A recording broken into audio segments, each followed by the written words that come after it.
It's officially 2023. How the hell did we get here, and what a year 22 was for drones. So let's talk about all the major drones released in the last calendar year and how it could be one of the biggest years for drone technology.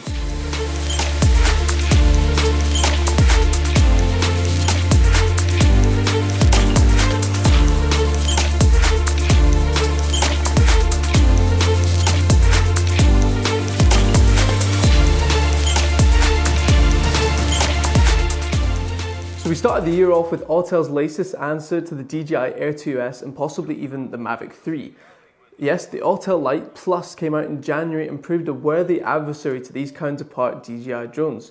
With an awesome 6K resolution and a unique, during the time it came out, night mode, proved it to be exceptional in low light. As well as this, it offers an extremely reliable 40-minute flight time. It came out for around $1,549 at the time, and has proven to hold up as the year went on. Then in March, we got the biggest drone release of not just the year, but possibly the last 5 years, in the form of the DJI M30T. Now, I'm not talking about it being the biggest release in terms of sales or customer satisfaction, but purely because of its purpose and practical capabilities.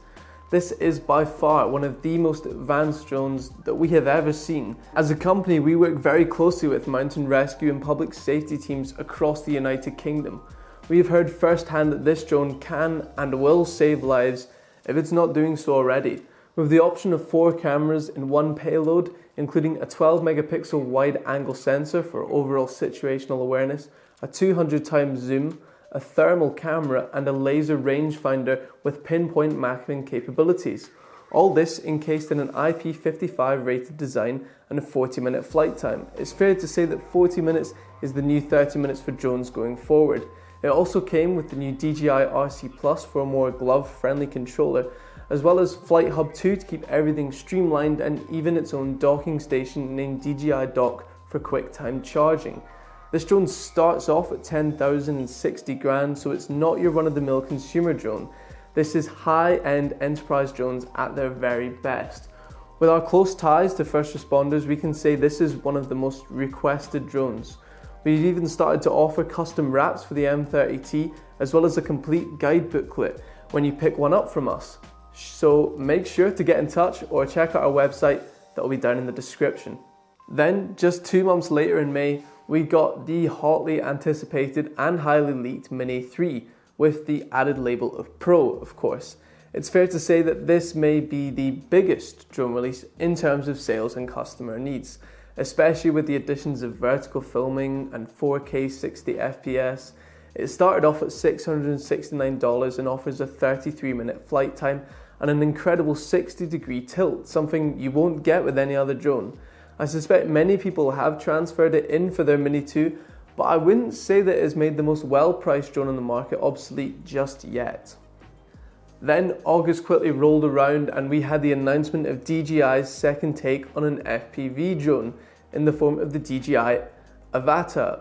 The DJI Avatar.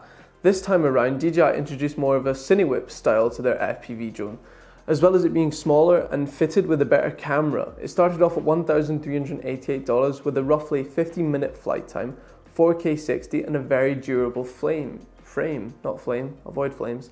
Unfortunately, I still haven't got my hands on this drone, so I can't say too much about it aside from it looks so much fun, incredibly good fun, but I'll be getting it soon, I believe. So September saw the arrival of what was to be expected with the Mavic 3 Enterprise and Thermal. This will be the predecessor to the Mavic 2 Enterprise drones, which were never easy to source, and the same so far can be said with this new range, but it's slowly coming in.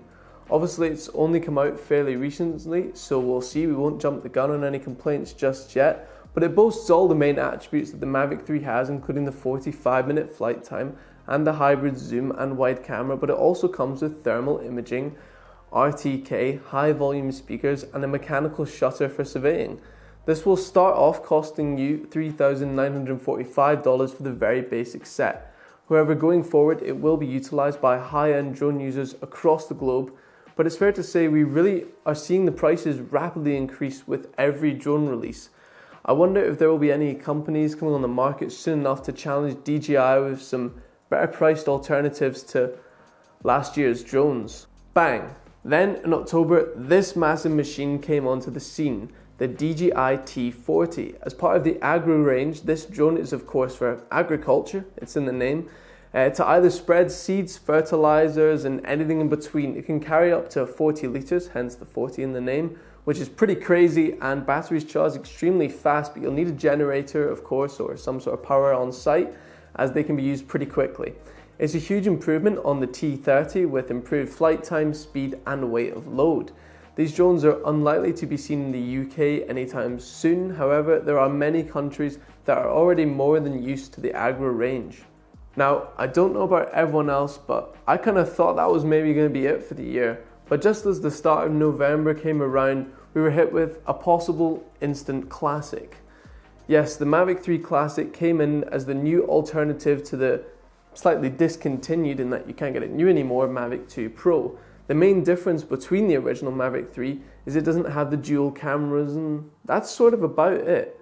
However, having both for me is a great option, but it's not for everyone. You don't always need that added zoom. This new release also came with new features such as a night mode as well as cruise control for the very first time, possibly taking from the Autolight Plus with that night mode there. Now, I'm assuming these features will be added to the original Mavic 3 very soon if they haven't already. We don't currently have one, so I can't comment on that. And then your final drone of the year is another Mavic 3 alternative in the Mavic 3 Multispectral. This brand new drone combines a 20 megapixel mechanical shutter RGB camera with 4 multispectral cameras and an RTK system. Like the previously mentioned M40T, this drone will mainly be used for agricultural purposes, such as checking crop health. It can complete 200 hectare surveying in a single flight, which is mental. I wouldn't be surprised if in 10 years you're driving along the motorway or the bypass and you see multiple drones checking crops and farmland all by themselves, where basically you'll probably have the Mavic 5 by then checking crop health and the M80T or something stupid heading over to spray the struggling areas of crops. I'm telling you, this isn't far away, but as always, the authorities and the regulations need to catch up with the technology that's pretty much there now. So one final release from November, which proved to be a hell of a month, and the year as a whole, isn't necessarily a drone, but the DJI O3 Air unit that we saw with the Avatar. And it looks like this tiny camera is going to possibly revolutionize the future of FPV flying. It has a 10-kilometer transmission range, it can record 4K 60 in D-Cine-like, and it has options for built-in or post-production stabilization. Basically, if you fly FPV, once you get this, you can throw away your action camera and just fly your now super light FPV drone, recording exactly what you see, which is just crazy to me. It's so small. Now, I thought that was it for the year, hence why I jumped the gun and filmed this video in November, but then suddenly, early December, DJI hit us with the Mini 3, without the Pro this time of course. So the main differences are it has no obstacle avoidance, with the Pro having downwards, forwards and backwards, the Mini 3 has none. Now to some people this is important, especially for your first drone, but you'll find sometimes turning them off in order to avoid them ruining shots, but suddenly stopping, so it's not always essential. But no obstacle avoidance also meant no focus tracking, so that's definitely something to keep in mind.